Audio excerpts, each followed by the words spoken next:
have been killed following a surprise, horrific attack on Israel this weekend by a terrorist group, Hamas, with dozens kidnapped and still held in Gaza. Attacks on innocent civilians cannot and must not be justified, full stop.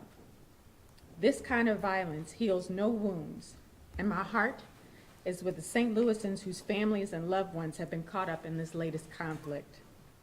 I've had the privilege of visiting both Israel and Palestine and I understand firsthand that finding a lasting peace that protects lives and civil liberties is complex.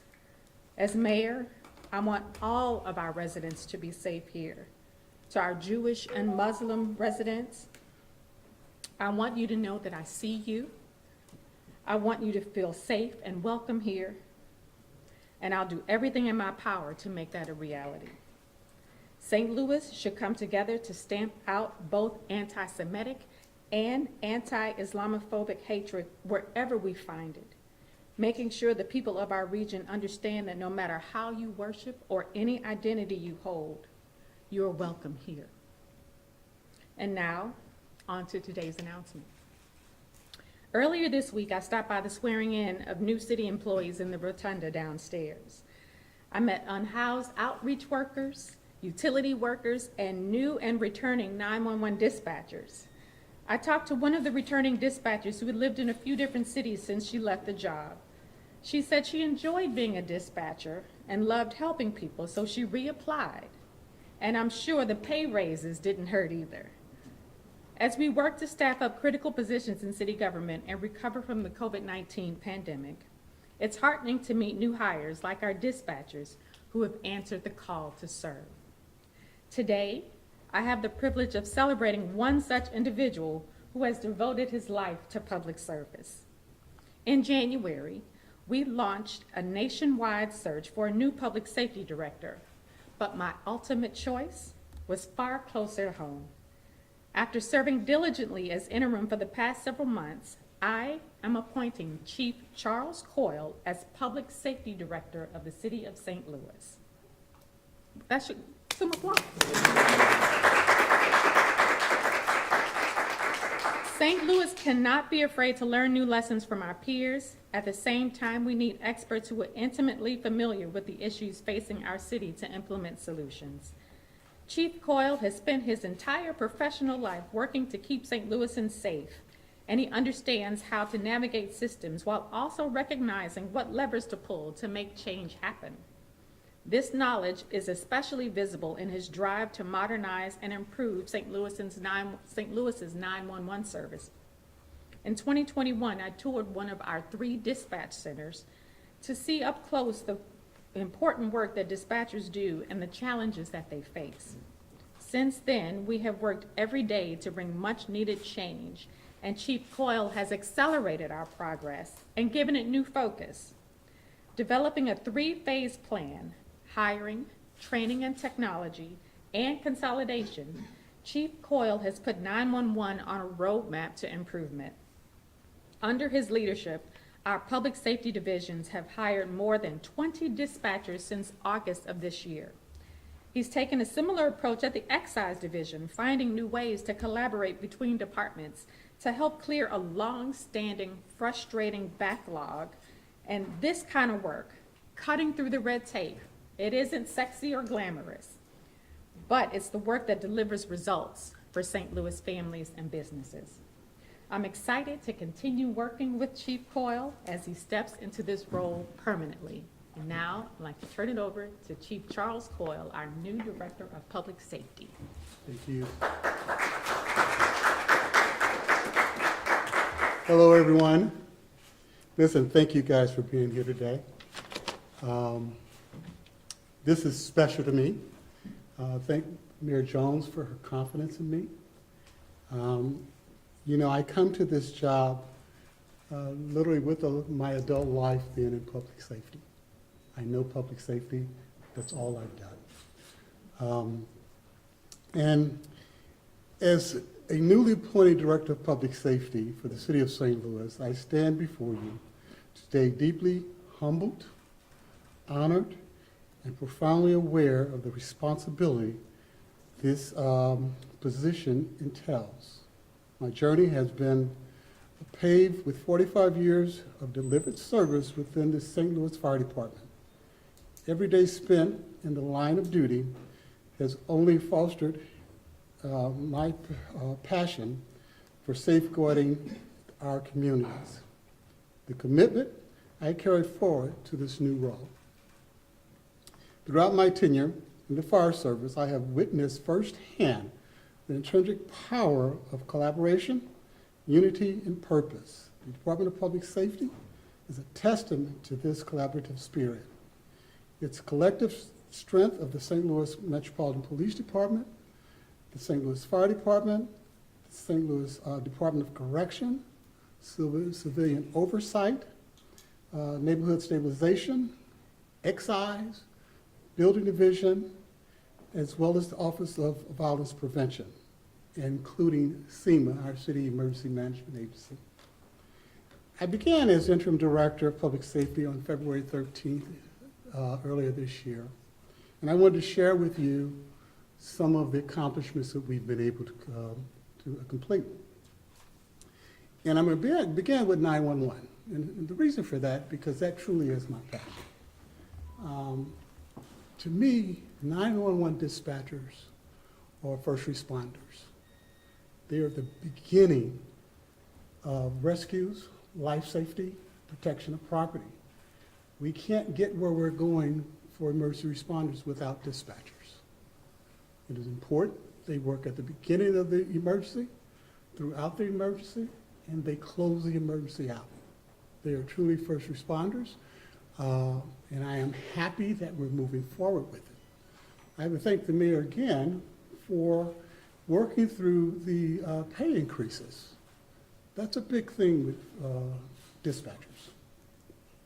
And one of the #1 issues across the country with them. So achieving that and making us competitive within the region with other dispatch centers is key to our success in this. Now, we have not gotten there yet. We still have work to do. We're in a full court press when it comes to 911. We're meeting weekly. We're taking the pulse of what's taking place with interviews, hiring, and training. When we began this process, we were 50 dispatchers short. As of February 13th and July 1st. Since the pay increases, we have hired 26 dispatchers that are in training. Now, as you're aware, or you may be aware, that we can only hire 10 dispatchers at a time in police dispatch and 5 at a time in EMS dispatch. So this is going to take some time. So I ask you to be patient. There takes training to be a dispatcher. You first can become a call taker. And the reason this is important, and I share this with you, because I anticipate 4 to 5 weeks after they're out of training that we should see our numbers begin to improve. Our numbers improving from how long it takes to answer a 911 call. So do we get that percentage of 0 to 10 seconds to improve on a weekly or monthly basis? And that's what we'll be following with the introduction of new dispatchers. New police dispatchers will become call takers first. That means when you call 911, those are the people that will answer the phone and then direct your call to either the police department, fire department, or EMS. Now, with the police dispatcher, I want you to understand as well that it takes about 8 months for that dispatcher to be trained where they can work on their own. And that's important to know because we are going to have a process that takes us a little time. EMS dispatch is a little bit different. They can probably start working on their own within 5 months. Okay? So we're improving the dispatch. Again, it's extremely important to me because that's where my passion lies. It's with first responders, with emergency service. That's all I've done my adult life is public safety. So when I was introduced to this, it was a perfect transition for me because I'm doing what I'm used to doing. Okay? When I talk about the police department, we will continue with our data-driven and community policing. The numbers are coming down. We're not there yet. We still have crime in the city. But we're working toward reducing those little by little as we can. One of the other departments we have is the Office of Violence Prevention. This office is the first of its kind. I want to thank the mayor for instituting this office. This office gives a different pathway to kids that are going in the wrong direction. It gives a pathway to show them there's a different direction that they can go, that they can improve themselves, and we've never had that before. Communities have been left on their own without someone to help direct the young people in many of these communities. And we know where they end up when they don't have that guidance. So the Office of Violence Prevention is doing critical work, important work, that I think in the long run will help us reduce the crime in our city. One of the other departments that I'm going to talk about is corrections. It's been in the news. Our corrections area, when I say this, let me begin by telling you who occupies our CJC, our City Justice Center. You guys have reported on the violent crimes that happen in this city. Horrendous crimes you've reported on. And our police department has listed a 75% clearance rate for homicides. That's 3 out of 4. So where do they go? They go to the Justice Center. We know that some of them are dangerous. They have been charged but not convicted. This is a pre-trial facility. However, we know we have dangerous people in there, but they still must be treated humanely. We still must treat them with dignity as we have them. We have other opportunities as well.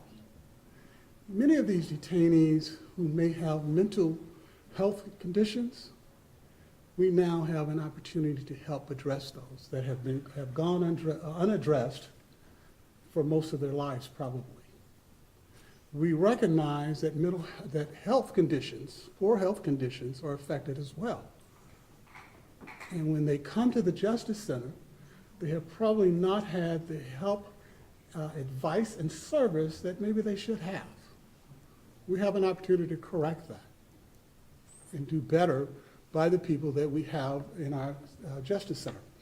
Now, one of the initiatives that has taken place, I just signed last week or the week before, transfer funds to bring in 11 medical professionals that will be placed in the health department. That will help us guide through the medical issues that many of our detainees may have. Now, it doesn't replace our third-party medical center, that company that will be there, but it will help us evaluate what's going on. Evaluate if the person really needs a different type of service and know what's happening medically. Our commissioner is not a medical person, doesn't know. So we're going to bring in the appropriate people that we think can do this. Next, in the Justice Center, we have introduced or upgraded the phone tablets, making it where detainees can contact their family members. We have started a pilot program. Before we complete it, we want to know how it works. And thirdly, I want to make sure that, and you guys are aware of this, I'm sure, we have spent over $18 million on safety initiatives in the Justice Center for not only the detainees, but the staff as well. So I wanted to make sure I gave you that. Another department in public safety is the oversight department. When I came on board in February of this year, one of the things I realized is that our oversight operation was not in line with the city ordinance. This is a law that the Board of Aldermen has put together that says how they should work. Now, I'll say this, I'm a lifelong St. Louisan. Oversight's important to me. And if it's not done, by the letter of the law, I think we risk the whole concept of oversight. So I have brought on the commissioner of CJC, Nicole Barton, to help with this. You know, we lost our commissioner in May, resigned. So I brought on Ms. Barton, who was the first COB commissioner who put together the very first COB group committee here in St. Louis to help get through the requirements of the ordinance, the orientation training, the consultation with rules and regulations. These things are required and we have to get them done. And we have been working since June. Now, the committee had almost a year to do these things and they weren't getting done. So when we made the changes within, 5 or 6 months, we are over 75 to 80% complete on the orientation training. We are at the last stage of their consultation for their rules and regulations. What that means is the consultation is with stakeholders. There are key people that have to be a part of this. The city councilor's office, the commissioner of corrections, the director of personnel, as well as the circuit attorney. So we have to make sure they're involved with the rules and regulations before we actually begin to operate. So that practice is going on now in civilian oversight, trying to help them get in a position where they can work. The work is needed, and I look forward to it. Next is excise. I think the mayor mentioned a little bit about this. We had a backlog of excise work, and when I talked about collaboration, this is one of those areas where we saw it. I was able to bring people to assist from other departments. We cleared out the backlog, and what I mean by excise, if some of you don't know, is the office that issues a license for liquor establishments.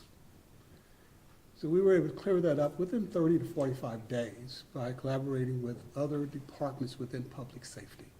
So now they are actually working on cases as they come through the door. When you submit an application, your application is being worked on immediately. Now, why this is important? Because you have business people losing money, taking long periods of time to get a review done, all right? So we have, we're moving forward to kind of beef up their staff, keep bringing in staff that we know we can retain, and that work will continue, actually bring in part-time workers as well. The third thing, the next thing is the building division. You guys are familiar with the building division. The only program that I'm going to bring up is the Stable Communities STL. And why I think this is important, because I think it deals directly with crime prevention, and the Department of Public Safety. This is a program where we are trying to stop the decay of homes in our community. When I say trying to stop the decay, when there is a bad roof and it's not repaired, the weather takes over the building. It eats up the brick mortar. So putting a new roof on a building, securing the building, and these things are going to be done at the owner's expense, because many of our vacant buildings have owners outside of the city.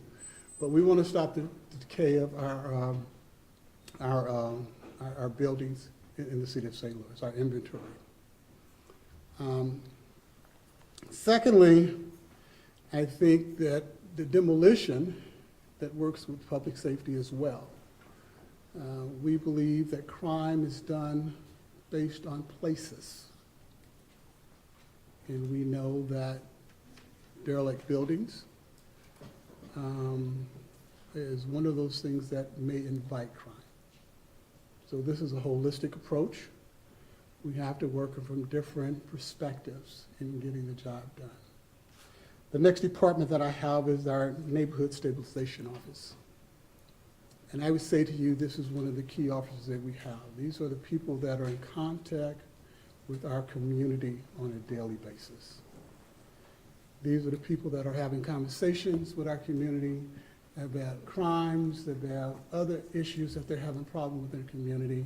We want to utilize them. They're important to public safety, But when we tie their efforts in with the data we get from the police department, with the data we have with the building division, that is where we can make a difference. As you guys, I know, are aware, we have some neighborhoods that may witness a crime and are afraid to say something.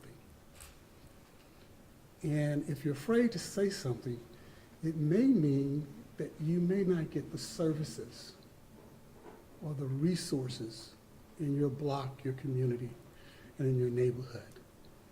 So neighborhood stabilization has been recording some of this information that they're able to get from residents. They may tell them about a crime, not who did it, but that it happened. Once we can record this information and share this information, we can apply resources to that area if that area is conducive to crime to help stop it. So it is an important department as well. Every department of public safety is important, and every department works well. My job is to make sure they work in a collaborative way in getting the job done. The last department I will talk about is the City Emergency Management Agency. And where they're important is that when we have disasters that happen in our city, when we have floods, we have hurricanes, or anything else, the City Emergency Management Office is the office that kind of gets involved to make sure the other city departments are working together, where we can streamline our efforts. You guys, if you've been around, have seen them work. Back from the '93 floods of St. Louis on up to the recent floods that we've had in the city, the power outages that we've had. The Office of City Emergency Management is critical in those departments, when those things take place, I should say. We just recently began operating for a tabletop by the Missouri National Guard that's going to be held here next year. An important exercise so people get accustomed to what to do during an emergency and how it works. So with that, if you have any questions, I'll take them. All right, thanks. We have time for a few questions, though. And Nathan Isom is my last one. So. As far as the 911 calls go, do you know what the wait time is currently right now? Our wait time has improved overall. I think at 0 to 10 seconds, we're right around 65% now, and that has improved. We're right in the high 80 percentile within a minute. Okay, so those are improving, and I expect them to improve even more as we get the trainees into a position to operate. Now, since you mentioned that, I think it's important for me to tell you that we can have a class with police dispatchers, and I say this because that's who answers the phone when you call 911. We're limited to 10, but we need 2 weeks between each class. For the last 6 weeks, we've had 3 classes, right? And sometimes we have 6 or 7 people in a class. We have one starting on the 23rd of this month as well. So as we get them in, I anticipate that time should improve greatly.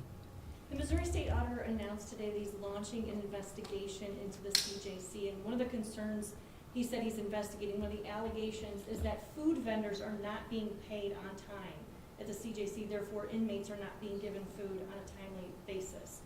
Are food vendors being paid on time by the City of St. Louis, and are inmates being fed? Inmates are being fed. I have visited the CJC. But inmates are being fed. I can't answer about the pay because I don't issue the checks. I'm sure they're being paid on time with the rest of our bills, but I don't write the checks, so I can't answer that. But I know that inmates are being fed. I have watched it. We've changed our food service contractor to ensure that we got a better quality of food. And if they're going to do it all, we have audits all the time. We are not, if there's an audit, it can only help us. Chief Coyle. Yes, sir. We were invited early this week, by the Director of Corrections in St. Charles County Jail. Would you be open to allowing the press to come into the CJC to walk through and to video and to take photographs? You know, I would have to check with the commissioner, and I would have to check other places. One of the things, one of the concerns with that, I'm definitely not opposed to something like that, but the detainees have rights. right? And detainees have attorneys, and we have to be cognizant of that. So Yeah, they've been that's, aware of all of that, and Right. they told us to not, film anybody, if we did get anybody, to blur them out. But would you be willing to allow them to press in? who is we? What's your name? My name is Charles. Charles, okay. Real STL News. STL, okay, good. Yes, sir. And we were given an invitation by Kevin Coule, who was working for the press contact in St. Charles County, and we got the tour of the jail by Director King. And I was Okay. just saying, would you be willing to allow them, the press, to come into the CJC to look inside? I would have no issue, but I need to check with the commissioner to make sure that's appropriate. Okay. And if it is, I mean, I think it can only help us. In regards to the auditor's investigation, he said part of the focus of his investigation is the DFOB's attempts at oversight being stonewalled. Do you believe that there's been adequate cooperation between the DFOB and the City Justice Center? Well, I'm smiling because I wrote the DFOP a letter, and most of you should have it. I wrote them a letter when, at a time, they were asking for the commissioner's job. And I told them what areas of the ordinance they had to complete. And I just explained why it's critical for them to complete that. They had 11 orientation classes to do, that is required by the ordinance, spelled out in the ordinance. They have orientation on the rules, consultation of the rules and regulations by the other stakeholders. Part of their job in making recommendations is making recommendations about what happens to an employee, okay? Disciplinary, where they can be terminated or disciplined. And where that's important, in the city of St. Louis, we have a director of personnel. And anything that takes place with an employee must go through that director. And that director hadn't seen any of their rules or regulations. You can't exclude people like that. The circuit attorney had not, the previous one or the current one. So when I reviewed this information, I began just before I came in asking questions. And the questions and answers I got led me to see that they had not been following the ordinance. So no, they have not been stonewalled. What we've asked of them is to do what the law said do. I mentioned to you that I support oversight, but oversight's fragile. And if we're painting outside the lines, if we're not following the law, we could lose oversight. I definitely don't want that to happen on my watch because I think it's critical. So what they told you is not true. They're not been stonewalled. Nothing like that has taken place. I have told them this verbally. I have told them this in writing. The mayor has said it in writing. So when you say that, that person, I'm sure, didn't give you any supportive information, but it's not true. So what accounts for the disconnect between what you're saying and what they have claimed to all of us at various points? What they have claimed? That they're being stonewalled, that Or- they're not given information or Gotcha. access to the jail. You're saying that's not true. What is accounting for this disconnect, this? Because when they said that they haven't gotten access, so they're suggesting to you that they are following the ordinance? They're suggesting to us that they are not being allowed to do the training in order to get the access. Well, we have someone who's doing the training and has pleaded with them to do the training and has made it available. That my goal is not to hold them up. My goal is to make sure they can be successful by following the law. The trainings are happening. Their meetings are public. We have people there that need the training that are not taking it. Now, let me say this. Civilians' time, I will never get in the middle of, right? I can direct the investigators to do what I need them to do, and I've done that. I had to separate the investigators because they were doing the training at the same time. I had to separate the investigators who work for us in public safety and who are paid to do their training, their orientation training. Now, most of you understand what orientation means. It means before you start doing a job, you have to know certain things, right? So I had to separate my staff from the board to ensure that they got the orientation training done. I could no longer let them wait for the board to decide whether they could attend. In separating them, we had them trained within 10 days to 2 weeks. The same training the board needs to do. And I will say this again, I'm not going to order or direct a civilian what to do with their time. I can only ask them to attend the training and hope that they will do it. With our employees, we can have them do the training while they're at work. So we have done that. And we're moving through the process of getting the rules and regulations with the consultation with other stakeholders. And I mentioned who those stakeholders were, very important people. If they're investigating a crime, you want the okay of the circuit attorney. I'm sure you guys would agree. You want that. So these are the things that they have to do. And no one's stopping them from doing anything. Just ask them if they've done their job. Are they following the ordinance as it is written? The Missouri auditor is saying there's nothing in the ordinance that requires 40 hours of training. The ordinance simply requires training be done. Is there a reason why it has to be that long, that amount of training? Did someone mention 40 hours to you? No. We have the courses. We have 11 courses that they have to take. They have to take those courses. I mentioned and I'll mention again. One of the things that we have to be concerned about is someone going into a facility and doing something or saying something to an attorney that brings legal action, where that detainee's attorney is not present.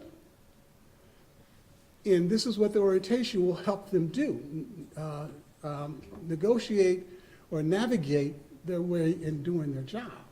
So it's not 40 hours. I don't know who mentioned that to you. But the training is 11 hours. Most of it is 1 or 2 hour sessions. Now, there is a 16-hour session that they have to take to enter the Justice Center. That means that you have to know how to act in the Justice Center. I described to you who we have housed there. And you have read and written and videoed some of the things that some of our occupants have done. It is important that we follow the rules when entering that facility. When we're talking All right, about one the more role, question. when we're talking about the role of public safety director, we've seen other comparable cities, they don't have this position. And we have seen detainees dying in custody. We've had issues with 911 and people